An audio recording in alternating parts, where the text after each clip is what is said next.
Okay, well, good morning to everybody. Looks like we have some people on the Zoom call and a few of us here. So we're going to get started. And what I want to do is, first of all, just sort of talk about where we are. I'd like to sort of give a bit of an update as to the schedule and where we are in the class. And so today, I want to kind of back up a little bit here because there are a couple of things that I realized as I was looking over my own lecture notes that I wanted to cover some more things from chapter 9 because we were sort of pushing toward the end the other day, and I didn't really get to a couple of things that I want to get to. So I want to do that today.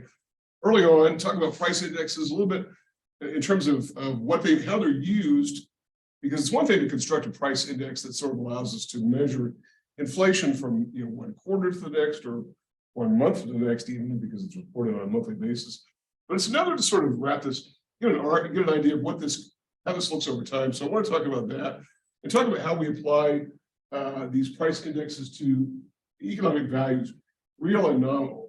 So the terms real and nominal come up again and again in economics. And so I think it's important for us to be able to focus on that. And finally, I want to get into chapter 10. That's really the last chapter that I intended to cover. There's not a whole lot there that I want to get into because some of this is frankly, I think, a little bit beyond where we want to go in an introductory class. Really, the second half of that chapter is probably a bit more than what I think is necessary for us to get a really good view of what's going on in the international scene. I know that 16-week full-term semester, we were able to get a little bit more into the international dimension, and we just don't really have the time to do it. And I know that's sort of a shortcoming, but it's just a trade-off that we have to sort of face here. So we're going to cover a bit more in chapter 9, some more in chapter 10. And there's a video that I was going to show you that I really liked a lot. I showed it to some of my classes for the first time over the summer, and they liked it. And it's it's not really that difficult to watch. It's based on Milton Friedman was an economist who was very prominent in this country for many decades, and he's a person we're going to come back to again a bit later. But he talks a lot about inflation, what the implications are, and there's a real life example in there that I think is interesting. If I have time, I'll show it to you, but I don't think I'm going to have time just because I've sort of mapped this thing out. And what I want to do on Thursday is to talk about the exam. I'd really rather have that period open to do that. And if there's anything that I didn't get to in chapter 10 today, I'll pick up in the first part of Thursday's class. But I really think we'll get through most of it. And the video, I'll probably just post a link for you so you can look at that. And but I did want to sort of show you a real life example. Now, the video is old, it's from the 70s, but it's as current in terms of its meaning and its relevance as anything that we're talking about today. There's an interview with a family, and it's a working guy who has a pretty good income. It's not a bad income at all, but prices are rising faster than his income. He's got a real concern over that. And there's some other things that they get into, and it'll be a good introduction to Milton Friedman because he really, in terms of macroeconomic thinkers, he's one of the two very biggest names. The pinnacle of all, top of the heap would be Milton Friedman. So along with his British counterpart, John Maynard Keynes, but they really weren't contemporaries. I don't know if they really knew each other. They sort of overlapped a little bit in time, but not so much. But we'll get to that a bit later, okay? So let me do this. I want to sort of come over to this board here and do a little bit of discussion about indexes and how we arrived at them. And then I'll come back to some of this data for the Minneapolis Fed, which I thought was pretty interesting. And I like a lot of, and I know we haven't talked much about these Federal Reserve banks yet, but we're going to, for sure, and talk more about what they're all about. So when we talk about this idea of values in economics, it's important that we distinguish between, I know I've covered this point before, but I want to make sure that we sort of get this down. And that is there are nominal values, okay? And I can say nominal GDP, but it's not just GDP that we express in nominal or its counterpart real terms. It could be anything: nominal wages, nominal interest rates, nominal consumer spending, nominal investment, whatever. These are unadjusted for inflation. And if you think about it, really, this is sort of where we live. Your current wages and your current spending are in nominal terms. But if you want to get a feel for what the purchasing power of dollars are, over time, you have to adjust for inflation. And so then we get to real values. And real values are simply those that are adjusted for inflation.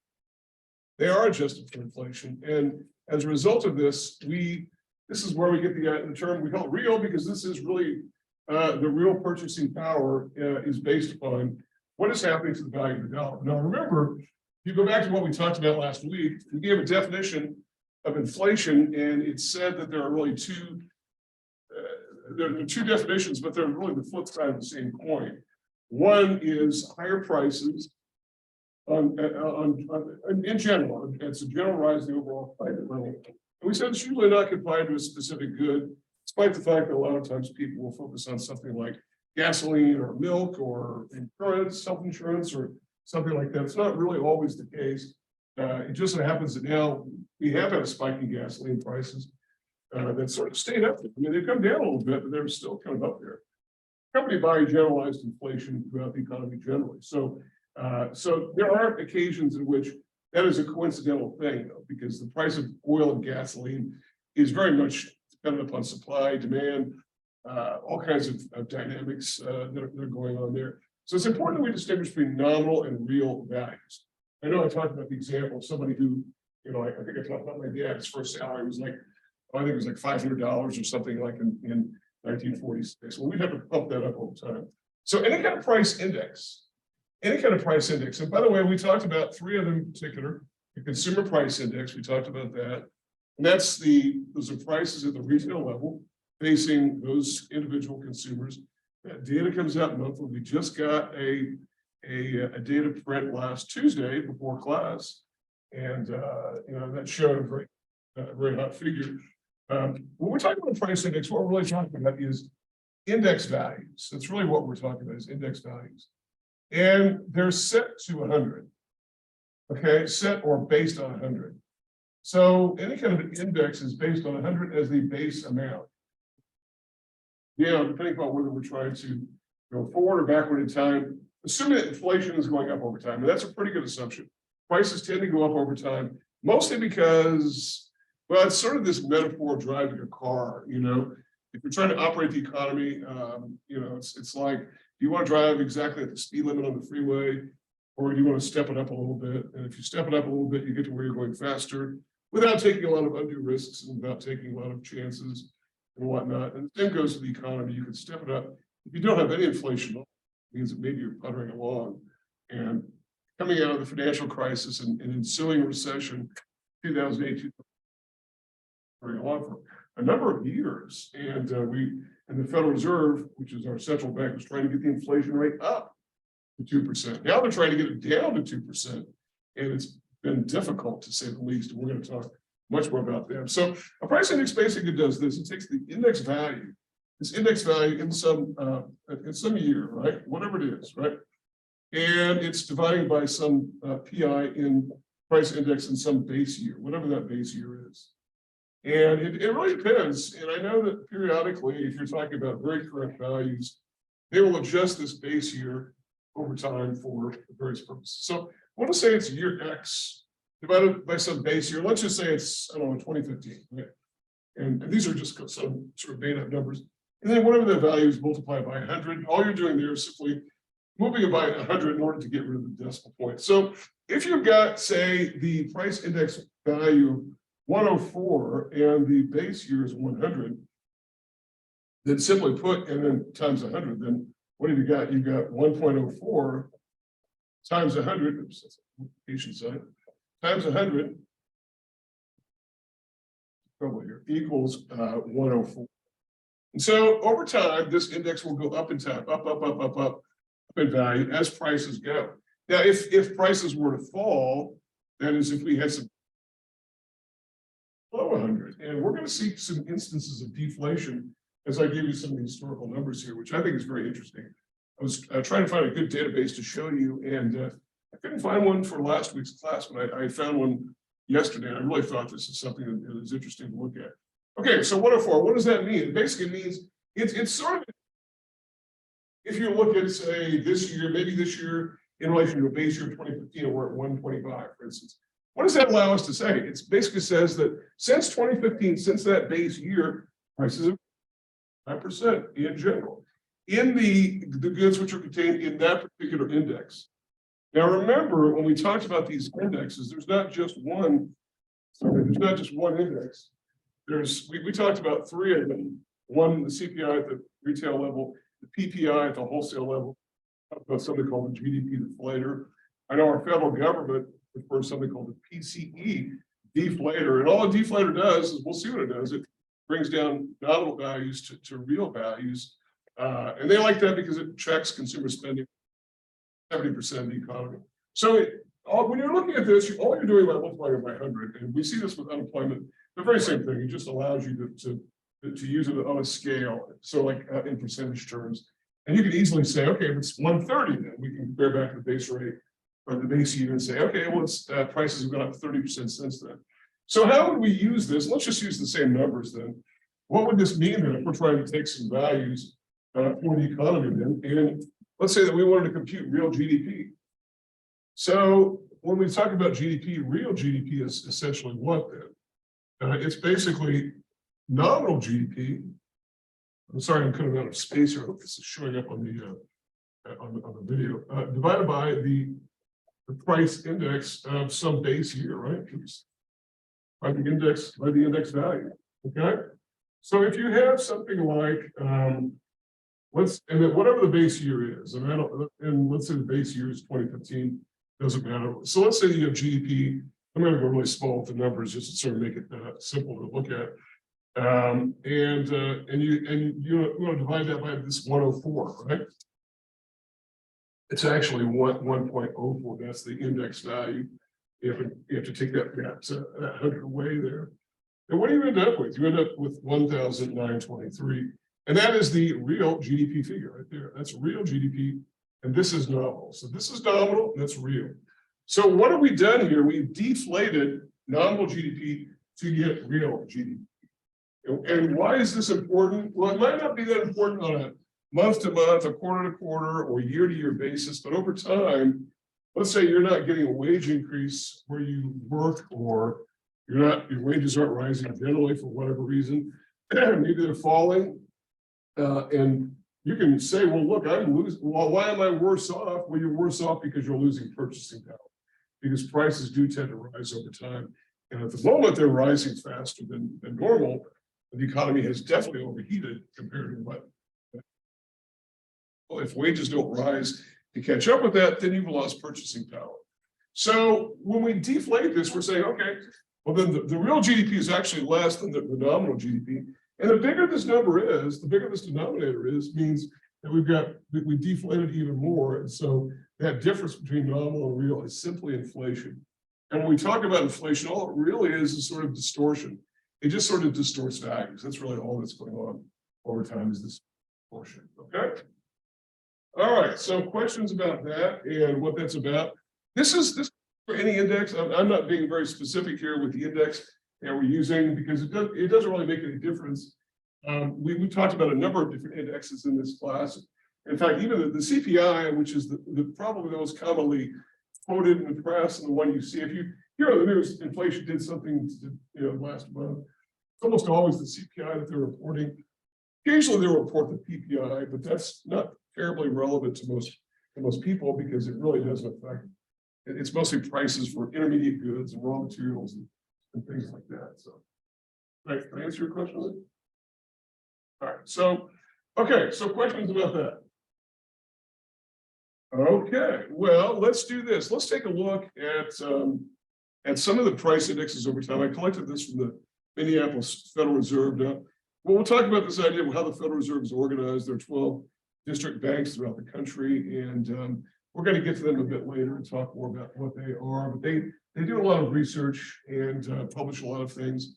And this is for this is national data, so this is not just Minneapolis data. And so it goes all the way back to 1913, which I think is pretty. The data is from 1913 onward.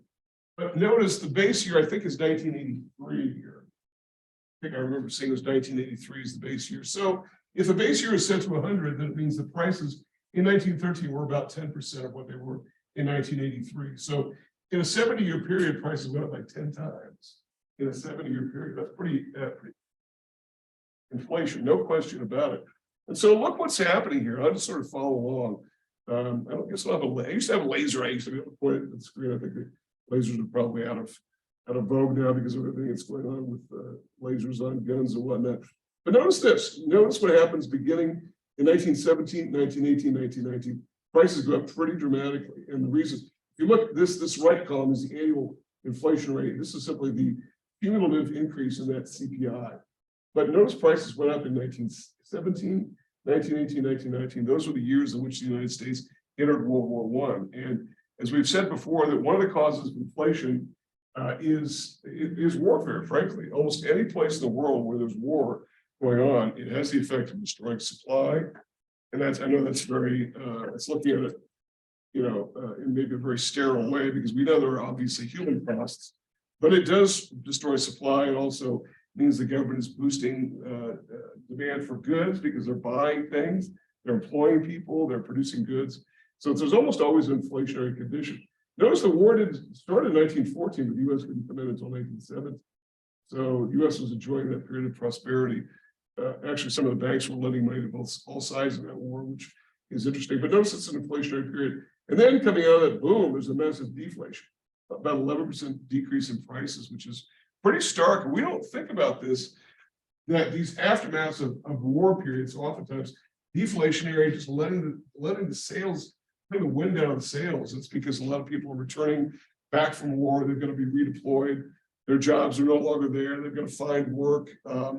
It's difficult to absorb these people back into the workforce. And so as a result, demand for goods falls. And the government is stepping off the gas. They're not buying the munitions, the weapons, the uniforms, all these kinds of things. And so it's oftentimes a deflationary period. And then sort of inflates again throughout the 1920s. And then look what happens. In 1930, we have a period of pretty significant inflation that has sustained us at the beginning of the Great Depression. We're going to talk a little bit about the Depression, which began more or less around 1929. I know that in popular culture, we think of the Great Depression as having started with the stock market crash in 1929. That was probably the precipitous event, but it was not the cause by any means of the Great Depression. A lot of it was, frankly, poor bank lending, and where we heard that before, because that was the cause of our last serious financial crisis. It was just out of control bank lending. And a lot of people were speculating on things. People were speculating on stocks. You could put 10 cents down on the dollar and buy stocks and speculate. And that wouldn't have been a very good bet. And, the stock market collapsed.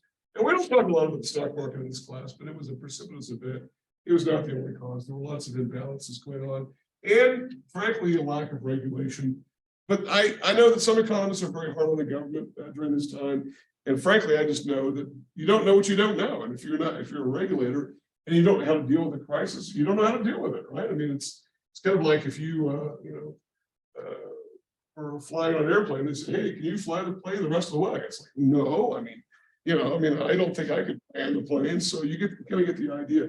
So notice the deflationary period. And then notice once President Roosevelt took office, prices started to pick up again as demand picked up. And then prices fell again in 38, 39. It's because of some criticism off the gas before the job was done. When we were not back to full employment, but he was sort of cajoled, and also some Supreme Court decisions went against him in a lot of ways. And so he sort of had to let off the gas. And as a result, we slipped back into recession or depression. So it was a recession within a depression. And that's something we don't see a lot. And obviously it's measured by GDP, but it's also evidenced by prices. And so I think we can see that. And then notice next inflationary period, 11% 1942, the first year of our entry into World War II, 6%, and all, et cetera, all the way up until this period here. And then notice we have this sort of slowing down of inflation. So it goes all the way up, and then we have this period beginning in the late 70s where now we have double-digit price increases. This video that I'm going to give you, I think comes from around late 70s, maybe 75, 77, something like that. But notice inflation is really creeping up during this period. And it's interesting now because, look, I've been teaching econ for a while. It was, for the last number of years, inflation was just kind of something we talked about because it's a long-run phenomenon. We need to be aware of it. Short run, it usually doesn't affect us. Well, now it does because we're now back to these kind of levels of inflation.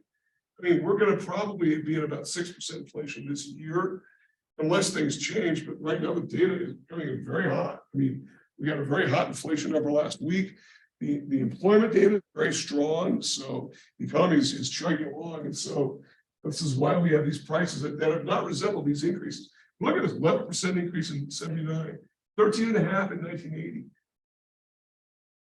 And then what happened, we'll see the federal government hit the brakes and threw the economy into a recession. So we saw prices begin to fall during that period. And actually, the last few years, if we go back here, the last few years, we've been having very low rates. I mean, I talked about the fact that for years, as we came out of the recession, it was hard to get to 2%, you know.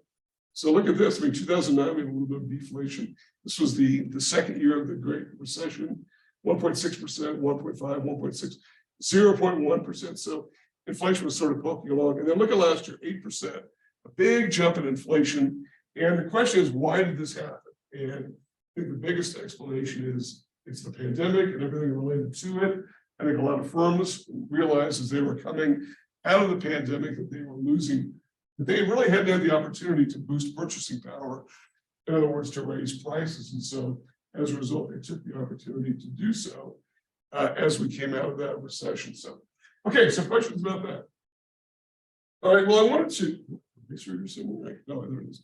So I wanted to talk about one more thing, and then I'll get into chapter 10 and talk a bit more about that, which, again, I'm not going to cover everything from that because it's kind of I mean, it's a good chapter, but it's kind of interesting. It's, I know these OpenStax, these free textbooks, they're sort of a mixed blessing. Sometimes you kind of get what you get. And I know for a long time, we were sort of reluctant to go to those because it took us a while to get comfortable with some of the textbooks, but this is probably the best one that we saw. And there's a chapter in the micro text that's got some weird jumblings of material, but I think for the most part, we're generally happy with this. But one thing I wanted to talk about before we get to chapter 10 is some data regarding inflation in general. And it goes back to the last slide in the slide package from last week. And by the way, I was going to post the data for the learning module for this week, and I had some computer troubles yesterday and all day long. And I think I've got a virus actually, and I didn't want to, you know, and so I'm going to post that to this morning, and it'll be the same thing we've talked about here. It's nothing really new in terms of what's going on, an attendance link and what we're covering. So that'll be there. But the very last slide was this idea of talking about two kinds of inflation. And the two kinds of inflation are, number one, demand pull. And I'm going to show you what that sort of looks like graphically. Okay, demand pull inflation and cost push. Well, let's take demand pull first. So remember from your discussion of chapter 3, going all the way back to whenever it was, week 2, week 3, whatever it was, we talked about demand and supply, and we talked about shifts in demand, shifts in supply, and what that had the effect on in a market. And remember, this was an individual market. This is sort of a micro market. The price of a good, the quantity of a good. And remember what happened here with these particular dynamics was this. So you had an upward sloping supply curve look like this, and you had a downward sloping demand curve look like that, right? And so you had some sort of beginning price, we'll simply call that P, and you had some beginning Q. And I know the equilibrium. Case of a shift in demand. Rightward shift in demand is a shift from away from the origin, so that's an increase in overall demand. And as a result, what's going on here? You've got an increase in productivity, and it's more goods are being produced, but it happens at the expense of higher prices. And we'll call that P prime and Q prime. This is the example of what we call demand pull inflation. This is what demand pull inflation is all about, but sort of in a larger capacity. Okay. Likewise, we talk about cost push inflation. Cost push inflation is the supply side equivalent of this. Okay, and so here you've got that wasn't drawn very straight, was it? Let me try this again. It's kind of a wacky graph there. Okay, let's try this better. Okay, so you've got Q, you've got P, and you get the same downward sloping demand curve and upward sloping supply curve. And condition that we'll simply call P and Q. Okay. And what happens is you've got some shift to the left. A shift to the left is some sort of supply shock. We'll call it S prime. So now you've got really the worst of both worlds. You've got a reduction in the quantity of goods being available. So we'll call that Q prime at a higher price level. In both cases, we've got higher prices going on. Both of these are inflationary conditions. And what's interesting, I think, from the perspective of the pandemic is the fact that we probably started out with cost push inflation. One reason why I think the inflation rate is so high is because we got both these. And I think we got cost push inflation because of a real reduction in supply, and it's a supply of everything, including labor, because a lot of labor was sort of either not working or not wanting to work. And of course, there's been some criticism of governments for, sort of boosting demand, quote unquote, artificially by stimulus checks and whatnot. We've heard a lot of stories about people not wanting to go back into the labor force because, and I don't know how anybody could have lived on those stimulus checks, but I guess they were enough to put people sort of over the top there. But you get the idea that stimulus kind of helped eventually push the demand curve to the right. So as a result, D went to some D prime, and as a result, it resulted in higher prices. So I think it started out here, it made its way over there. This is frankly the most conventional way of looking at inflation. I think I mentioned this last week. Talking about inflation, we're almost always talking about demand pull, which is sort of defined colloquially as too many goods, or I'm sorry, too much money chasing. It's the same thing here, too few goods, too much money chasing, prices go up. But I'm going to add one more thing here, and this is not going to be, but it's going to be something that we'll cover a bit later. And that is, how is this going to be? This model is not all that different once we get into making macro models, which we really haven't started doing yet, other than maybe the circular flow model, et cetera. But we're going to sort of deal in aggregates. We're simply going to refer to those aggregate demand, aggregate supply, meaning it's the total demand for goods throughout the economy. And it's not just the demand and supply of whatever the good in question is, gasoline, milk, health insurance, whatever. And this will be the price level of goods throughout the economy, and this will be GDP. But all I'm doing here is sort of describing from a micro perspective how these micro changes work their way into the macroeconomy, because they definitely do. And I realize that macroeconomics is not just simply a collection of all microeconomic markets. It is, but we do study different variables in macro that we don't study really very much at all in micro, like interest rates, like taxes, there's things like income taxes, budget deficits, budget surpluses, trade flows. That's a big one. So that's what's going on there. Okay, some questions for me about that. This is there's information on this if you would like in your text if you want to read up on. I wanted to cover some of that because I thought it was important for us to go over some of that. Now, what I want to do is move. So, are there questions for me? Anybody on the Zoom call want to reach out on the chat box there? Okay, well, let's get into the international trade piece of this, okay? And let's talk a bit about why trade happens and what it's about. Is it a good thing? Is it a bad thing, et cetera? And in your text, I think it's a pretty good chapter, even though it's maybe a little bit advanced for what we're doing here. And when I say that, I'm looking out for you because I don't want you to get into some details that probably aren't that valuable to you. I think they're just getting a little bit deep for what we're really trying to accomplish. And I know some instructors don't mind sort of pouring it on, but I kind of like to keep it a little bit as reasonable as I can. But so what are we talking about when we talk about international trade? If we go back to the circular flow model, which we did before, and as I said when I first built this for the very first time, I said we're going to be building on this model throughout the course, and we're going to add bits and pieces to it. And without going over all the, I don't want to spend a lot of time going back over this, but if you take firms here and government here, and again, there's no real logic or reason why I put these in the place that I put them, as long as the relationships are the same. Well, then one of the things that we should know about is, and just take this in sort of isolation, is this idea of goods coming, these are goods leaving, which are exports, right? Goods which are leaving are exports, and goods which are coming are imports. Now, we've talked about this before, and I think everybody came to class knowing what an import was and knew what an export was. That's not anything that's too difficult. And we put it as a function of firms, because frankly, it goes through firms primarily. Yes, an individual could travel overseas to France or Italy and buy something and bring it back. They'll have the same macro effect. I get that.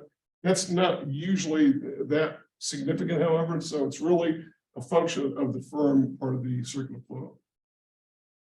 Okay, so what's going on is you got these, but here's the other thing. I talked about this before, is this is just the red physical flow. What we have not included here was the idea of export payments. And we talked, I mean, I guess we did talk a little bit about it. Yeah, export payments. And these are the dollar flows. So I put these in green, and the import payments are money going out. Okay, and money going out. These are dollar flows. Okay. Or if we were talking about Germany or Japan, Germany would be euros, Japan would be yen, whatever the currency is, as the money comes in, the money goes out, right? That's essentially what's going on. So it's important that we sort of follow what's going on here. And we're going to talk about what the implications are of this, but before we do this, I want to talk about something. If you've ever had any econ before, you probably have run across this particular sort of model, and it's a model of what we call comparative advantage. And I think it actually may be discussed earlier on in your text. I don't recall, but a lot of texts do. And I usually don't get into it until we get into anything international. And it basically relates to this. It's a model. And so what do we say about models? They've got their own shortcomings in the sense that they're very streamlined representations of reality. Just like the production possibilities model, the very first model that we looked at had an economy producing only two goods. And I know that might not stand up to scrutiny when people say, what do you mean only two goods? What economy produces only two goods? Well, that's not really so much the point. The point is that we could expand that logically to include all goods and focusing on those goods which you do best. And that's really what's going on here. So let's use an example of an economy or an international trade situation where we've got two goods, wool and wine, and you've got two countries, and we'll call those France and the United States, okay? And we're going to count these in terms of units of production. Wool might be in terms of metric tons or whatever. Wine might be in terms of tons of what a fluid ounce. And I don't know, whatever. It doesn't really make any difference. All we're interested in is the magnitude of the values. And so we're going to say that France produces 5 units, and the U.S. when it comes to wool, and the U.S. produces 20 units. When it comes to wine, France produces 10 units, and the U.S. produces 20 units. Okay. All right. So what is this really saying here? Now, obviously, when we compare these two countries, they're not that comparable because the U.S. is a far larger country, frankly, than France. We've got many more people. It's a much larger economy, but that's not really the point. The point is, though, that we want to focus on doing what we want to do best. And there's a reason why some countries do focus on what they do best. And the converse thing to know about is that they avoid doing what they do less well. So think about this. There is a term in economics called absolute advantage, okay? Absolute advantage. And so absolute advantage is just what you might think it is. It's the ability to do something better than some other actor, right? Okay? So it's the ability to do something better. Okay, so it's to perform, and we'll say more efficiently. I guess that's one way to put it. In other words, better, cheaper, and faster. Okay, better, cheaper, and faster. If I can hit more, we can go to cliffs and I can hit more baskets with a basketball goal than anybody else. Then that makes me have an absolute better, cheaper, or absolute advantage. Better, cheaper, faster, whatever. Okay, so absolute advantage is one thing. So notice here that the United States has an absolute production of wool. We can produce 20 tons per hour, per day, whatever, and that's more than what what France can produce. Consequently, we've also got, maybe not coincidentally, the greater ability to produce wine than what France does as well. So think about this. That's the absolute advantage. And so there's no question a big economy is going to more output. They're probably also going to do it better, cheaper, and faster because they've got something that we talk about in microeconomics called scale. And that is the bigger you get, the cheaper it becomes to do something. Because the fact that you are driving down your cost per unit to such low levels, particularly those costs which you call fixed, that is they're not going anywhere. And as you produce more output, you drive those down per unit on a per unit basis. You don't drive it down in absolute terms, you drive it down on a per unit basis. And this is why big manufacturers can make goods at a lesser price than somebody else. It's also why we don't make our own stuff. It's cheaper for us to go to the store and buy soap than to make it ourselves. You can make your own soap if you want. It's expensive. It's going to take you a while to do, but why do that? It's going to cost $1 to go to the store and buy a bar of soap. If you make $15 per hour, that's about 5 minutes of work or something, right? Why would you want to spend all afternoon? All you're going to do is simply go to the store and buy the darn thing. And it's because somebody else could do it better, cheaper, and faster. And that's what absolute advantage is all about. But it's also not really so much the point. Instead, the point is doing what you do best, relatively speaking. And so comparative advantage is specializing in that which you do the best, okay, relatively speaking. So comparative advantage, there are a lot of different definitions. This might not be exactly the textbook definition, but it's the ability to specialize. And there are really two aspects of this: the ability to specialize in a particular good or goods, okay, in certain goods production, okay, in certain goods production, and to avoid other goods, to avoid less efficient production. Okay? Less efficient production. I'm sorry that's kind of small there, but it's so absolute advantage is the ability to perform more efficiently, better, cheaper, and faster. But that's only part of the story. The bigger story is comparative advantage, the ability to specialize in certain goods production. So sort of running together, and I apologize. And the and is important, to avoid less efficient production. And my handwriting is not the best, I realize that, but at least those of you watching on the video have the opportunity to sort of stop this and zoom in or whatever, but to avoid less efficient production. So if you're the United States, it might look like, okay, well, the United States can do whatever it wants, right? And specialize in whatever the case might be. But if you're France, okay, France only produces 25% of the wool the United States does, but 50% of the wine that the US does, even though it's a much smaller economy. And so in this regard, France has a comparative advantage in wine. So what should France do? Specialize in wine, because and avoid wool production, and instead trade for wool. And international trade is a good thing. And I know that there are a lot of negative opinions surrounding international trade, and we certainly hear those a lot of times when we talk about things like trading with overseas partners and having them maybe cut off supplies or act capriciously or all this. But for the most part, countries that trade with one another tend to get along with each other as well as can be expected, to the extent that countries can get along with each other.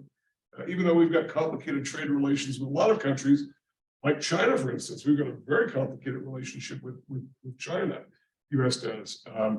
Militarily, sort of adversarial, I guess maybe sort of is an understatement. Of course, we all saw the story about the balloons and all this, whatever they were. I don't even know if we've heard what those were all about yet. But we've got a very dependent relationship with trade. And so China will do the things they do best, and as they avoid what they do least. They've got lots and lots of labor. And so wherever there's a lot of labor intensive production, they'll focus on that and avoid some of the other things like high-tech production. But as they develop, they may move into that over time. So these are not locked in stone. You can take a picture of these because they will change. So it looks like the US should focus on whatever it focuses on. The US, by contrast, should focus on wool production because it's got a 4 times advantage over France in that area. And so it should focus on wool. And if it produces more wool than what it consumes, it can export that to other countries. And that's why a lot of exported goods that in another country are considered to be quite valuable, because maybe France doesn't have the ability to produce wool, and maybe not in a very efficient sort of way. And so as a result, you trade for those.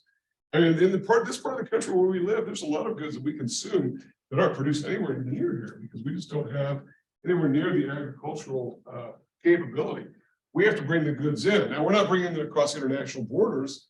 most of the food production, most of the food that we consume comes from California. But if California were a different country, we'd have to import it because we simply would have no way of bringing food in.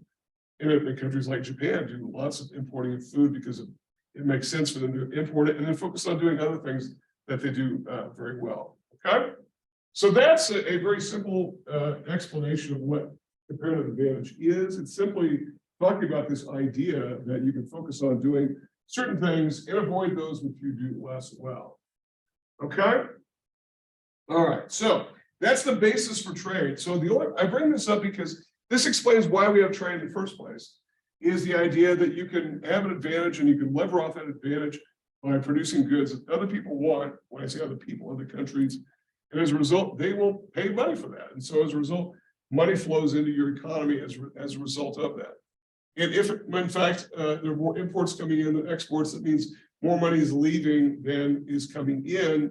And so we go back to this relationship we talked about before, where if the net exports, which is simply this, it's the difference between exports and imports. Exports are X is exports, M is imports. And so if the result is that X are greater than M, we have what's called a trade surplus. We have a trade surplus. And a trade surplus is, you know what, I probably ought to remove this down here because it's not very much room here. And move this down here. It might be easier to see. So when we talk about net exports, which we simply refer to, remember the circular flow model, I'll back up even further here. We have GDP, which equals consumption plus investment plus government spending plus or minus net exports. And net exports with the value of exports minus imports, right? X and M, exports, imports. Well, if the case, and we talked about this a bit before, if exports are greater than imports, that means we have a trade surplus. And what that has the effect of doing is that it raises net exports and it raises GDP. And so we refer to this then, using one of these inevitable automotive metaphors, as an injection. It's an injection into the economy. So every time we export a good to another country and they pay for that good, then it means that they inject money into our economy and they're rewarding all the factors of production that went into import to that good. All the labor, all the suppliers of materials, all the producers, all the transporters, everything. So as a result, it's an injection in the economy. On the other hand, when exports are less than it, we have a trade deficit. And I know we've covered this before. So this is a little bit of review. This brings net exports down. So if it brings the right side down, it brings the left side down, GDP comes down. And we simply refer to that as a leakage. Now this injection leakage concept is one that's not unique just to trade, because we're going to be coming back to this idea of injections and leakages a bit later, particularly when we talk about some other financial issues. And this is our very first foray really into the financial ramifications of any of this. But we really haven't talked about money and finance and money flows. The only thing we've said is we've got a dollar flow here in the green arrows that compensate for the physical or service flow that's going on in the red arrows. But now we're going to talk a little bit about what the implications are of international trade. And that is, we're going to sort of move a bit beyond this to talk about a couple of other things which I think are relevant and meaningful and that we ought to be focusing on. One of these has to do with this idea of what's called the current account. Okay? So I'm going to, let me see, maybe I should swivel back this way here and talk about the current account. Let me do that. So, and people are looking at this. So let me come back here, and this is not exactly Hollywood. I know this is live TV, guys. Okay, so there we go. All right. So what about the current account? What is it about? All right. Well, if you go back to that circular flow model, we talk about exports and imports, and we said, look, where has the U.S. been for the better part of 60 years or so? We've been in trade deficit. That is, we have imported more goods than we've exported. And so it's an outflow to the economy. And the question is that a good thing or is that a bad thing? The answer is it really depends. And I know that sounds like a weaselly economist's kind of answer, but it's one that I think makes a lot of sense in the idea that it really depends upon what the degree of this imbalance might be. So when we talk about the trade deficit and trade surplus, we oftentimes, and your press, your textbook had a really good description of this and sort of opened the door to something economists talk about all the time, and that's how the press sort of misunderstands what's going on in economic life. And we'll report on a very old bit of data called the merchandise trade deficit. And merchandise trade deficit is only half the picture, right? Because it's not just merchandise, because we have said before that we have a surplus in certain other areas, and that's services. So it's not exactly the best picture to be presenting here. So as a result, sometimes the press misunderstands it. So we don't want to focus on that. We want to focus on what's called the current account. Yeah, let's talk about what the current account is, and let's focus on what is happening with that current account. So the current account basically is this. It's got four components. It's also called the balance of payments account.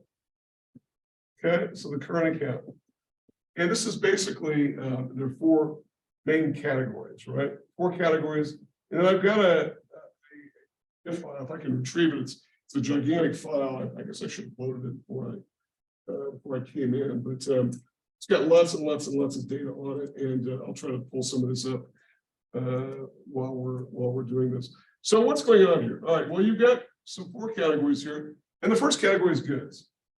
First category is goods, okay? So what about goods and what's going on here?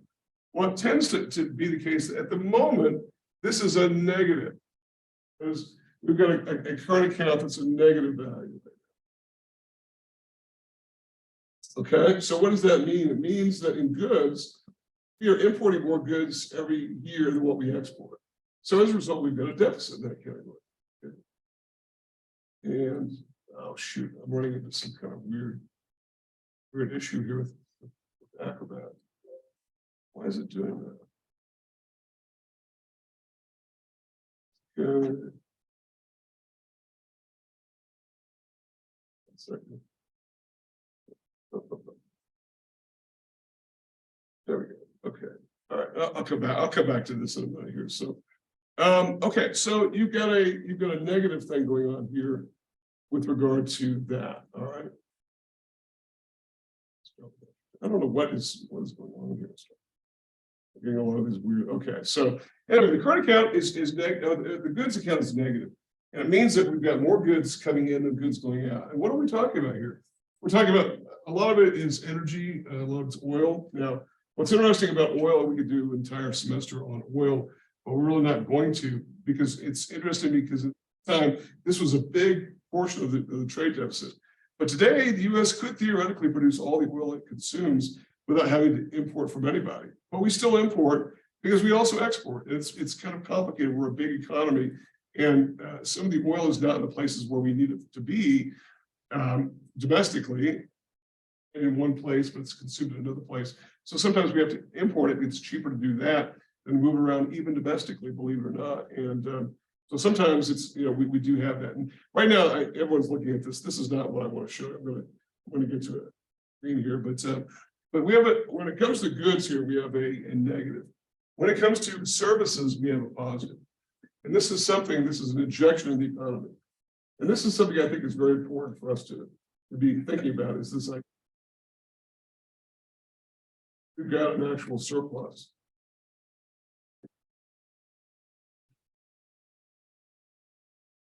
Okay, so we've got a surplus in this area. And so that's a good thing. And then we have a couple of other categories we haven't really talked about yet, and that is income receipts. Now, this gets a little bit more complicated here.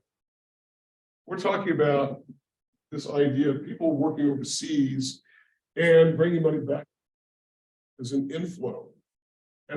So this is, and also the idea of investing. This is financial investment. This is a positive. What is this? It's simply this. It's the net amount of investment income.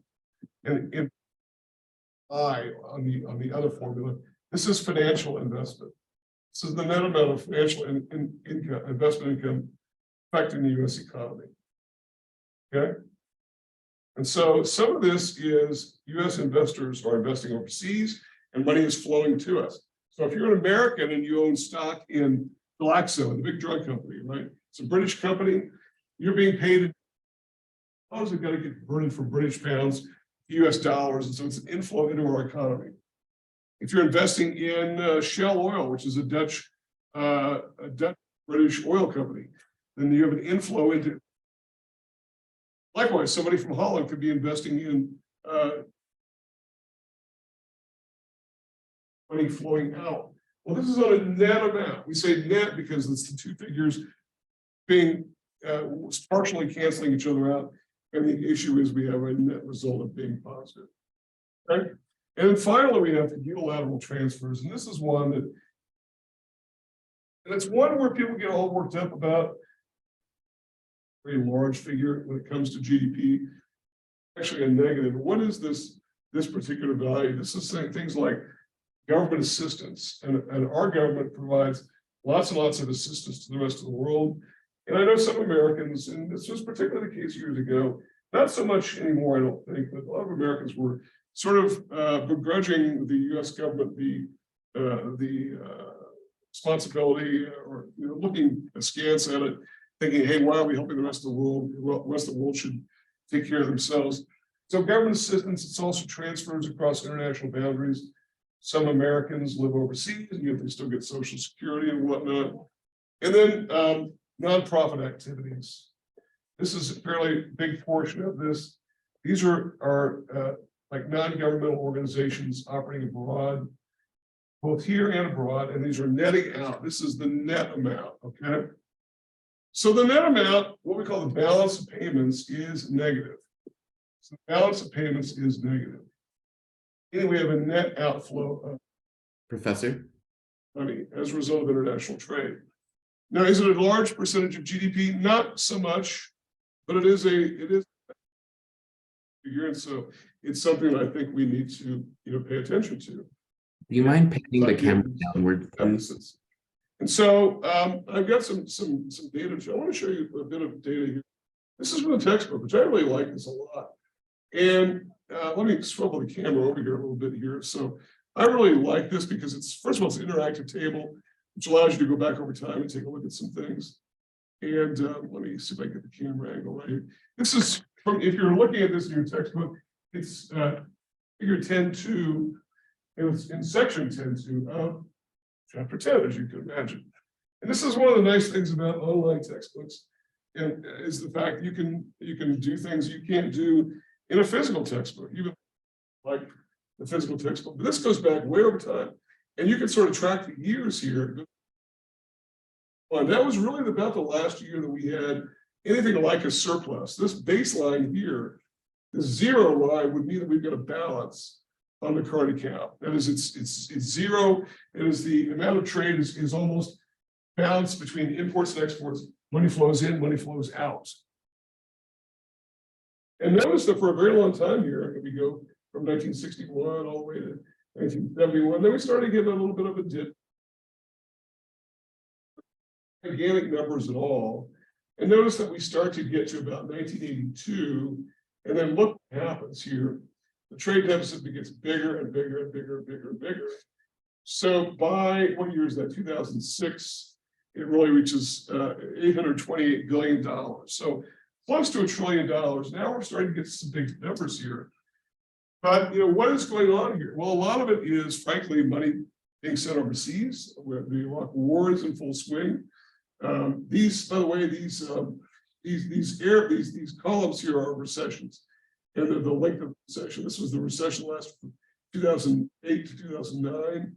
That's this recessionary period. This was two.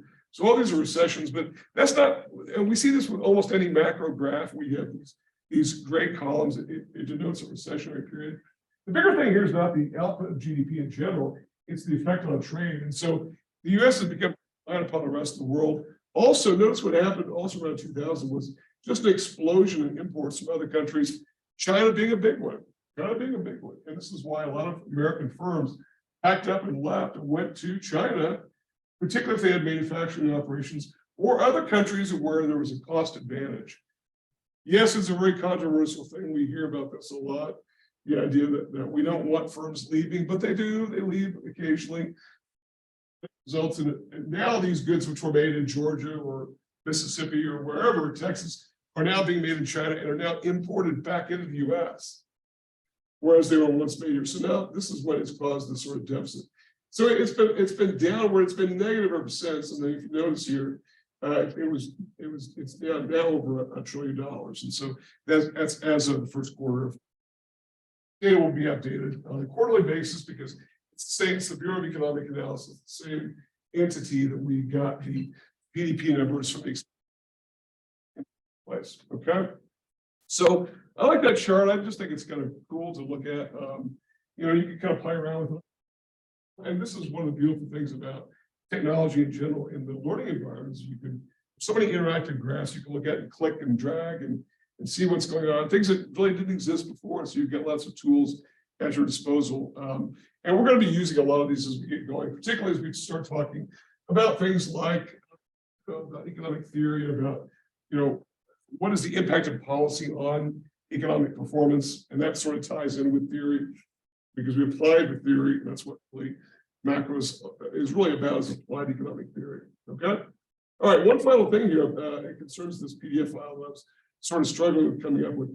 I don't expect anybody to write any of this down. I know this is extremely busy bit of content here, but it talks about foreign transactions in the national income accounts. I think this is what I was wanting here. Let me see. Oops. Whoa.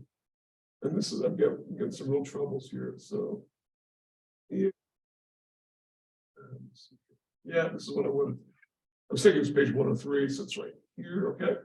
So it's not it. It's one more down. There we go. One more down. There we go.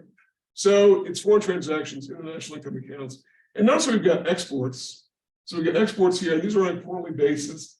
This was as of the full year 2021, full year 2022 year. And notice we've got goods being exported. We've got goods and we've got receipts coming in. Those really haven't been tallied up yet. Those are still probably coming in. But for 2021, it's probably a more relevant figure here. You've got exports and you've got income receipts from those exports. But some of those are wages and salaries. Some of those are broken down. You've got imports. Notice imports exceed exports. So you've got really, the bottom line is you've got a negative outflow going on here. But what I wanted to show you was all these other categories that are going on here, such as things like these. People earn income overseas, and so as a result, they get paid. Also, interest in dividends that sort of flow into the U.S. because U.S. companies, U.S. individuals invest in foreign companies. Financial flows are ones we haven't really accounted for yet, but they do get accounted for in the income approach to GDP because it's money that's coming into the U.S. So it's spendable income. So again, if you buy stock in Shell, which is a foreign company, and you can pay dividends, dividends is simply a distribution of earnings to owners, shareholders. And it's a direct inflow into the U.S., right? There's also reinvested earnings that go back abroad, where we earn earnings somewhere, and then we simply redirect them somewhere else, and that income flows back in. Talking about incomes, we've got income payments to others. Then we have money flows going out. These are payments now, so we also pay other people. So if Japanese people want to buy, Japanese firms and businesses want to buy stock in GE or Microsoft or whomever, we pay them. And so as a result, the bottom line is we've got a net out.